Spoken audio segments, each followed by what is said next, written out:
Hey guys, welcome back to the Passive Money Podcast. My name is Alex, and Kirby is here with us as a guest. The topic of this video is: do you need a LLC to invest in real estate? Kirby, you would have more experience with this. I believe I know the answer, but I would like to hear you start this one off. Uh, l- Different strokes for different folks. Do you need an LLC? Short answer is no. You don't need an LLC. You do not need an LLC whatsoever to start buying real estate as for investment purposes.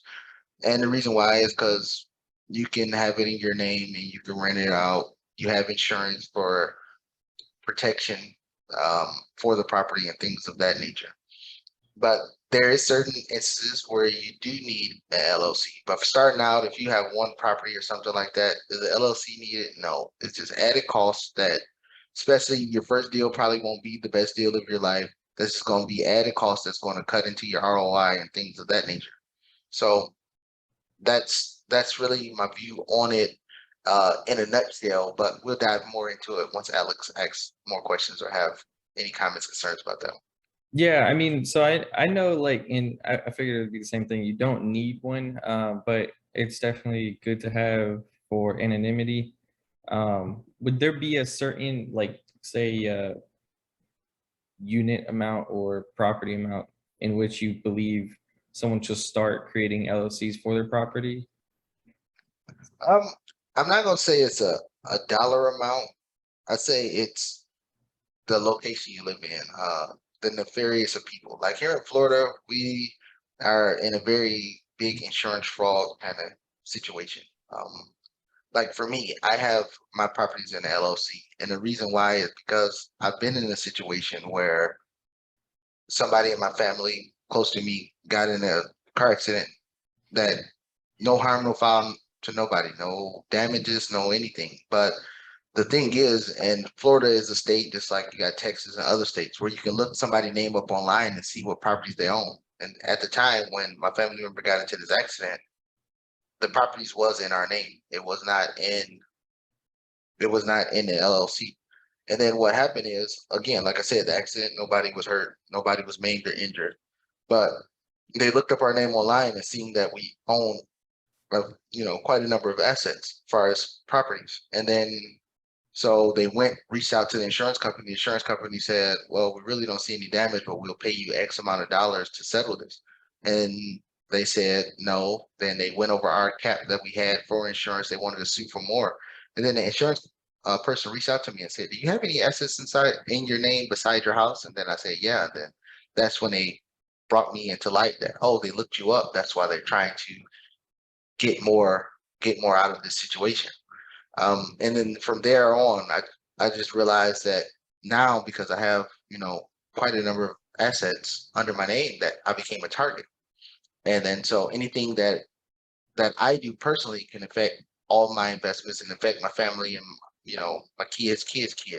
So I decided to put everything inside the LLC to get asset protection, protecting me from the assets and the assets protecting me from the assets also. I think I said that it's both ways and not just one. And then I also added anonymity on top of it, get into that another time. So that if somebody looked up my name, because just like Texas, Florida, if I have an LLC and I'm the member or the manager of the LLC, then my name would still be there, owner of the LLC. So I've created anonymity so I wouldn't have assets in my name at all. So if somebody looked me up, the only thing they would see is my personal residence as a property that I own. And then it saves me from all the headache and heartburn and all that of somebody trying to take more than what they deserve or trying to, you know, grab just on a money grab from me to do something that I probably did it for, I probably was responsible for, but that don't mean that they should have access to everything that I have just or everything I've built or we've built just because of a mistake that was made. How much risk would you say an investor would be at in comparison of, say an investor that has the asset in their name and then another investor that has the asset in an LLC that has no anonymity? Are they in the same risk? level, or would you say there's any protection at all for the LLC that has no anonymity at all? Well, they do have protection. It's called charge and order protection. And again, we're not lawyers, we're not CPAs or anything like that. So please reach out to your lawyer for true financial guidance and things of that nature. But it's still a charge and order protection. So the person couldn't go jump inside the LLC. So let's say in the same scenario that I gave you earlier, and I got in a car accident, or somebody in my family got in a car accident, and we had our properties in the LLC with no anonymity, and then the same situation happened, they could see that I own an LLC, but because of charge and order protection, the judge would not allow them to go inside my LLC unless I've structured it wrong or I'm running the financials wrong. Go inside my LLC and take the assets that I have or take the money from the LLC in general, because the LLC is considered a separate entity or a separate person from myself. Gotcha. So So it is a level of possession. It is a level of protection. okay, so having anonymity will just grant you that extra headache relief of having to deal with that at all. Yeah, and it'll show that hey, he don't own anything. But there is other ways instead of going the LLC route and paying the annual fees and things like that. You can get an umbrella policy, and you can get an umbrella policy, and the umbrella policy will be so you will max out your insurances on your personal obligation, and then you will get, let's say, $1 million umbrella policy over everything. So anything that your insurance from your rental properties or whatever don't your umbrella policy would take over the brunt of that. So, and that's another way, a cheaper way, maybe I'm saying, because I haven't truly ran the numbers on the umbrella policy. I don't want to misguide people, but that's something that you have to look into.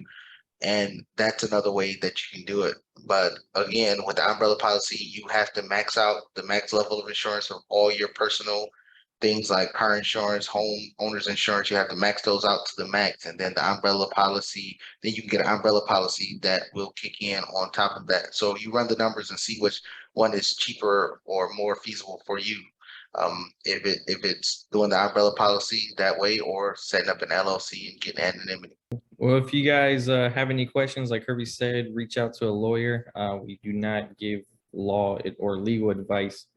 But if you like the video, leave a like and hit the subscribe button, and don't forget to share our content. We'll see you guys in the next video.